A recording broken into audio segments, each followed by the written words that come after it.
everybody. నేను మీ English teacher. Welcome back to our channel. I hope everyone is doing well. ఈ రోజు కూడా మీకోసం మరొక యూస్ఫుల్ వీడియో. ఈ వీడియోలో కిడ్స్ రిలేటెడ్ సెంటెన్సెస్ ఉండబోతున్నాయి. పిల్లలతో మాట్లాడుతూ ఉన్నప్పుడు చాలా రకాల సెంటెన్సెస్ని యూస్ చేస్తూ ఉంటారు కదా. అయితే వాటన్నింటినీ ఇంగ్లీష్లో ఈజీగా ఏ విధంగా చెప్పాలో క్లియర్గా కొన్ని ఎగ్జాంపుల్స్తో ఈ వీడియోలో చూసేద్దాం.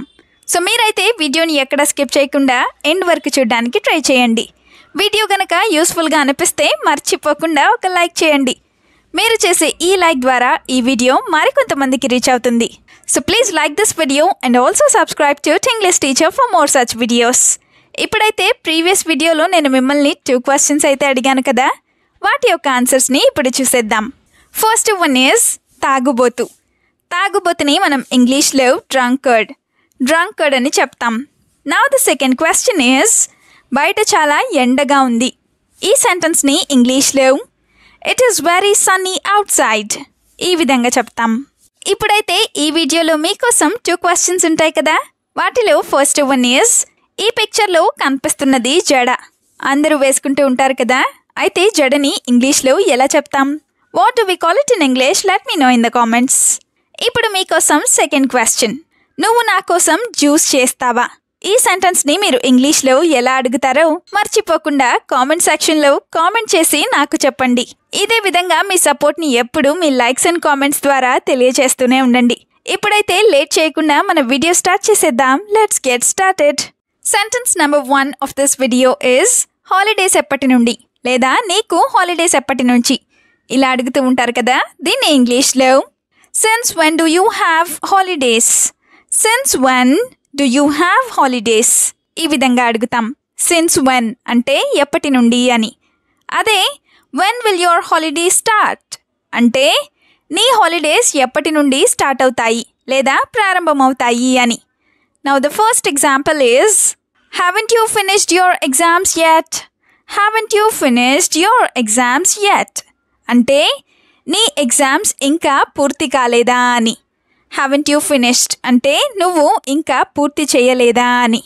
ఇంకొక example, what do you want to learn during this vacation or what do you want to learn during these holidays అంటే నువ్వు ఈ సెలవుల్లో ఏం నేర్చుకోవాలని అనుకుంటున్నావు అని. Now the sentence number 2 is ఈ ఎండలో ఎక్కడికి వెళ్తావు. పిల్లలు ఎండలో ఎక్కడికైనా వెళ్తాను అన్నప్పుడు ఇలా అంటూ ఉంటారు కదా. సో దీన్ని ఇంగ్లీష్లో where do you go in the sun, where do you go in this sun ఈ విధంగా అడుగుతాం. in this sun అంటే ఈ ఎండలో అని.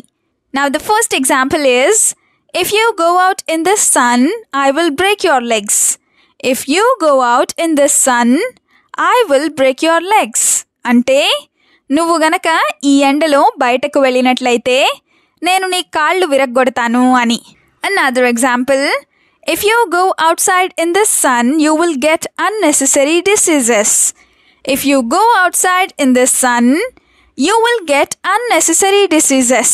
అంటే నువ్వు గనక ఈ ఎండలో బయటకు వెళ్ళినట్లయితే నీకు అనవసరమైన జబ్బులు లేదా అనవసరమైన వ్యాధులు వస్తాయి అని. సెంటెన్స్ నెంబర్ 3 ఈజ్ అవన్నీ అస్సలు లాగకు. పిల్లలు అన్నాక ఏదో ఒకటి తీస్తూనే ఉంటారు కదా. అప్పుడు ఈ విధంగా అంటూ ఉంటాం. అయితే దీన్ని ఇంగ్లీష్లో you don't pull them all at all, you don't pull them all at all ఈ విధంగా చెప్తాం. ఇదే సెంటెన్స్ని don't drag them all at all ఇలా కూడా చెప్పచ్చు. పుల్లింగ్ ఆర్ డ్రాగింగ్ అంటే లాగడం అని. For example, you pulled one and all the clothes there fell down, you pulled one and all the clothes there fell down అంటే నువ్వు ఒకటి లాగావు, అక్కడ ఉన్న బట్టలన్నీ పడిపోయాయి లేదా దానివల్ల ఆ బట్టలన్నీ పడిపోయాయి అని. ఇంకొక example, if you are free go and study but don't pull them all or if you are free go and study but don't drag them at all అంటే నువ్వు ఖాళీగా ఉన్నట్లయితే వెళ్ళి చదువుకో, అంతేకాని వాటన్నింటినీ లాగకు అని. సెంటెన్స్ నెంబర్ 4 ఈజ్ అతనితో హోంవర్క్ చేయించు. పిల్లలతో హోంవర్క్ చేయించడం అనేది చాలా పెద్ద పనే కదా. సో దీన్ని ఇంగ్లీష్లో you make him do his homework, you make him do his homework ఈ విధంగా చెప్తాం. అంటే నువ్వు అతనిని హోంవర్క్ చేసేలా చెయ్యి అని. దీన్నే మనం వాడుక భాషలో అతనితో హోంవర్క్ చేయించు అని అంటూ ఉంటాం. For example, I can't make Rohan do his homework. I can't make Rohan do his homework అంటే నేను రోహన్తో హోంవర్క్ చేయించలేకపోతున్నాను అని. ఇదే సెంటెన్స్ని I am not able to make Rohan do his homework ఇలా కూడా చెప్పచ్చు. ఇంకొక example, don't go out to play on holidays without doing your homework. Don't go out to play on holidays without doing your homework అంటే నువ్వు నీ హోంవర్క్ని పూర్తి చేయకుండా హాలిడేస్లో ఆడుకోవడానికి బయటకు వెళ్ళకు అని. Now the fifth sentence is ice cream వద్దంటే వినవెందుకు. పిల్లలు చాక్లెట్స్ అలాగే ఐస్ క్రీమ్స్ తింటామని మారం చేస్తూ ఉంటారు కదా. సో దీన్ని ఇంగ్లీష్లో why don't you listen when I say no to ice cream. Why don't you listen when I say no to ice cream ఈ విధంగా చెప్తాం. వై డోంట్ యూ లిసన్ అంటే నువ్వు వినవెందుకు అని. Let's have some examples now. First one is if you keep eating ice cream like this, your cold will not go away. If you keep eating ice cream like this, your cold will not go away. అంటే నువ్వు గనక ఇదే విధంగా ice cream తింటూ ఉన్నట్లయితే నీకు నీ జలుబు తగ్గదు అని. Another example, who bought you these chocolates again? Who bought you these chocolates again? అంటే నీకు మళ్ళీ ఈ చాక్లెట్స్ని ఎవరు కొనిపించారు లేదా ఎవరు కొనిపెట్టారు అని. Now the sixth sentence is శుభ్రంగా స్నానం చేయాలి. పిల్లలకి ఇలాంటివి చెప్తూ ఉండాలి కదా. సో దీన్ని ఇంగ్లీష్లో you should take a clean bath.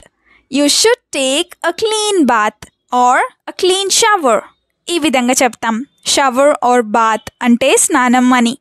దీనికి సంబంధించిన ఎగ్జాంపుల్స్ని చూద్దాం. First one is learn to take a clean bath twice a day.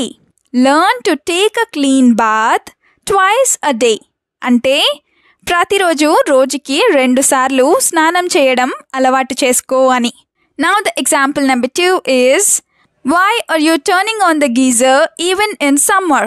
Why are you turning on the geyser even in summer?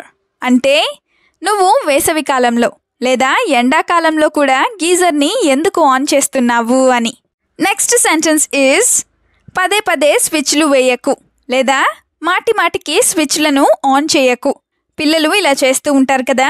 So దీన్ని ఇంగ్లీష్లో you don't turn on the switches repeatedly.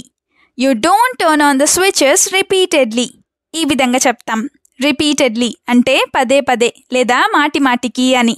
Now the first example is why are you putting your finger in the plug? Are you crazy? Why are you putting your finger in the plug? Are you crazy?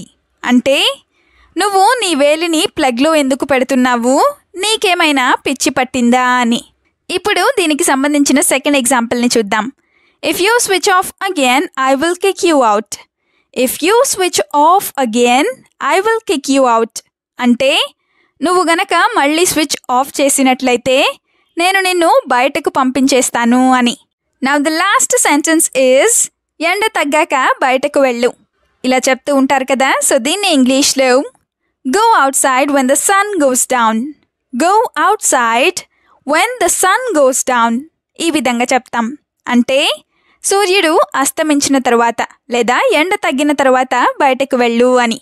For example, after having evening snacks, you go and play with your friends. After having evening snacks, you go and play with your friends. అంటే సాయంత్రం snacks తిన్న తర్వాత నువ్వు వెళ్ళి మీ స్నేహితులతో లేదా మీ ఫ్రెండ్స్తో ఆడుకో అని. Now the second example is no one will come to play with you in this sun. No one will come to play with you in this sun. అంటే ఈ ఎండలో నీతో ఆడుకోవడానికి లేదా నీతో గేమ్స్ ఆడుకోవడానికి ఎవ్వరూ రారు అని. వీడియోని ఎండ్ వరకు చూసినందుకు థ్యాంక్ యూ సో మచ్. వీడియోలో ఉన్న సెంటెన్సెస్ అన్నీ తరచూ ప్రాక్టీస్ చేస్తూ ఉన్నట్లయితే you will become a better and fluent English speaker. ఈ వీడియో మీకు ఏ విధంగా అనిపించిందో మీ ఫీడ్బ్యాక్ని మాత్రం తప్పనిసరిగా కామెంట్ సెక్షన్లో కామెంట్ చేసి చెప్పండి.